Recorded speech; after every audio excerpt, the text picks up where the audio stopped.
हैं ICICI prudential innovation fund की। इसके नाम से इसके पता चलता है कि ये ऐसी थीम्स में पैसे लगाएंगे जहां पे डिसरप्शंस हैं, इनोवेशंस हैं, और वो सेक्टर एग्नोस्टिक है, किसी भी सेक्टर में हो सकता है। उसके जो बड़े ड्राइवर्स होंगे उस पर पैसा लगाया जाएगा। इसी को आज हम समझने की कोशिश कर रहे हैं।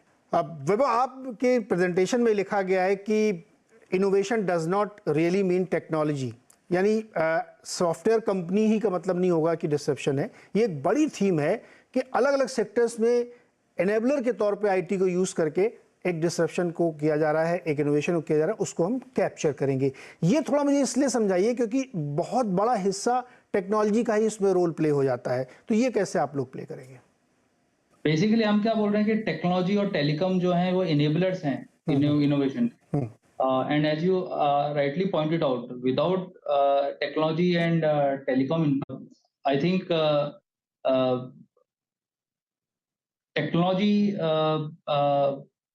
आप अगर इवन बैंकिंग सेक्टर देखें तो टेक्नोलॉजी जो है वो कम्प्लीटली डिसरप्ट कर दिया है। तो there are certain set of banks, उनका market share if you see last 15 years kind of market share gain उन सब बैंक्स ने देखा, प्राइवेट बैंक्स ने versus the rest of the market. You know the pace of market share gain which they saw in deposit, loan book and many other aspects, उसमें काफी सारा technology का role रहा है। Technology wise customer onboarding, customer servicing, you know, so minimum requirement of presence of branch or you need to visit the branch। तो इस industry में भी काफी डिसरप्शन रहा है, बैंकिंग इंडस्ट्री में टेक्नोलॉजी का।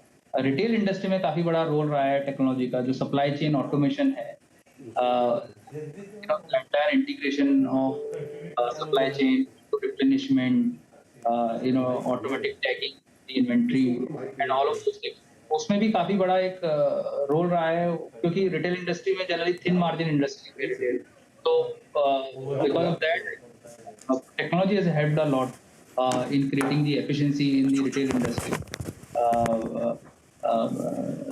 basically।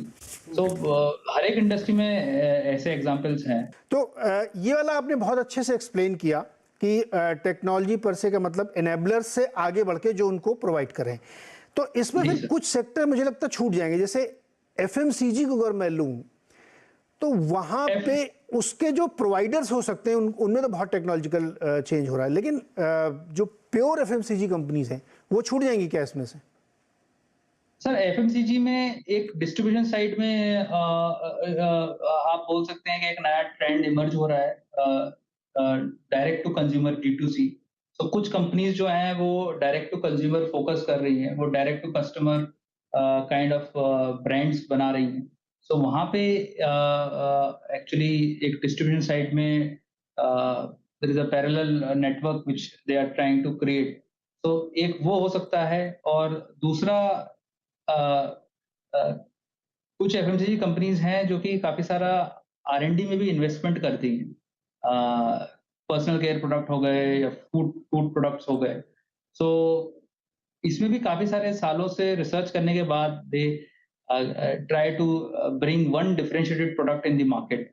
सो सारी एफएमसीजी कंपनीज एक लेवल पे, यू नो, सिमिलर लेवल पे इनोवेटिव नहीं हो सकती हैं, बट ये बोलना आई थिंक सही नहीं होगा कि एफएमसीजी कंपनी में कोई इनोवेशन हो ही नहीं रहा है। सो मे बी यू नो एक और इंटरेस्टिंग चीज है, ये तो ठीक है आपने इसको जस्टिफाई किया, कुछ थोड़ा बहुत हो रहा होगा। एक बड़ा इस वक्त पूरी दुनिया में डिसरप्शन की बात चल रही, वो आपने जरूर सुना होगा, पढ़ा भी होगा, आई एम 100% श्योर, क्योंकि आप लोग रिसर्च करते रहते हैं। अब वो एआई का इस्तेमाल हो रहा है, वो फाइनेंशियल सेक्टर में भी हो रहा है, वो टेक्नोलॉजी में भी हो रहा है, वो लाइफ के हर फील्ड में हो रहा है, और वो इतनी बड़ी स्टोरी डेवलप हो रही है कि उसका अभी क्वांटम भी समझ पाना बड़ा मुश्किल है कि वो कहाँ कहाँ डिसरप्शन करेगा। उसको कैप्चर करने के लिए आप क्या करेंगे? क्या कोई सीधे एनेबलर को पकड़ेंगे कि चलो साहब एनेबलर जो उसको प्रोवाइडर है उसी को पकड़ लेते हैं, रादर कि उसके इम्पैक्ट को पकड़े? कैसे उसको कैप्चर करेंगे? सर उसके मल्टीपल वेज हैं कैप्चर करने के।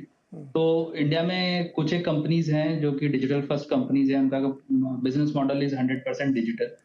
They actually use lot of these artificial intelligence and machine learning kind of technology